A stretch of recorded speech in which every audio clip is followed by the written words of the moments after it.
టీడీపీలో మొదలైన అంతర్యుద్ధం. అక్కడ కూడా బాబు కొంప కొల్లేరేనా? ప్రకాశం జిల్లా టీడీపీలో 4 స్తంభాలాట మొదలైంది. దీనికోసం పార్టీలోని సీనియర్లు, కొత్తగా పార్టీలోకి వచ్చిన నేతలు జోరుగా పావులు కదులుపుతున్నారు. ఈ పీఠాన్ని దక్కించుకునే తమ రాజకీయ భవిష్యత్తును కాపాడుకునేందుకు వ్యూహాత్మక అడుగులు వేస్తున్నారు. ఎవరికి వారు లబియింగ్ చేసుకుంటూ హైకమాండ్ దృష్టిలో పడేందుకు ప్రయత్నాలు చేస్తున్నారు.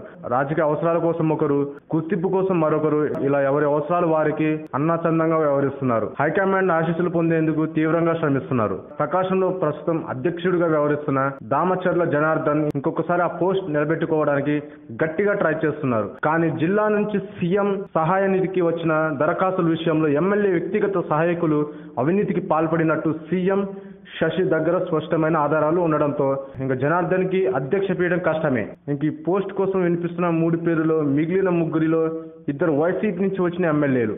అయితే ఇంకొకరు కాంగ్రెస్ నుంచి పార్టీలోకి చేరిన నాయకుడు. వైసీపీ నుంచి టీడీపీలోకి వచ్చిన అద్దంకి కుందూరు ఎమ్మెల్యే గోటిపాటి రవికుమార్.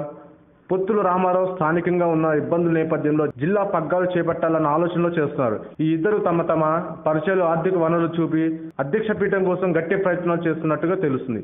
వీరిలో పొత్తులకు గతంలో జిల్లా కాంగ్రెస్ అధ్యక్షుడిగా ఉన్న అనుభవం ఉంది. గొట్టిపాటి రవికుమార్ కూడా రాజకీయంగా ఎదగాలంటే జిల్లా స్థాయిలో గుర్తింపు అవసరమని భావిస్తున్నారు. ఇంక ఈ పోస్టు కోసం ఎమ్మెల్సీ మాగుంట శ్రీనివాసరావు రెడ్డి పేరు కూడా వినిపిస్తుంది. ఆయన పేరుని అధిష్టానమే స్వయంగా పరిశీలిస్తున్నట్టు చెప్పుకుంటున్నారు. కానీ మాగుంట పూర్తి సముఖంగా లేరంట. అందుకే ఆయన్ని ఒప్పించడం మీద హైకమాండ్ దృష్టి ఉంది. For more videos, please subscribe our channel.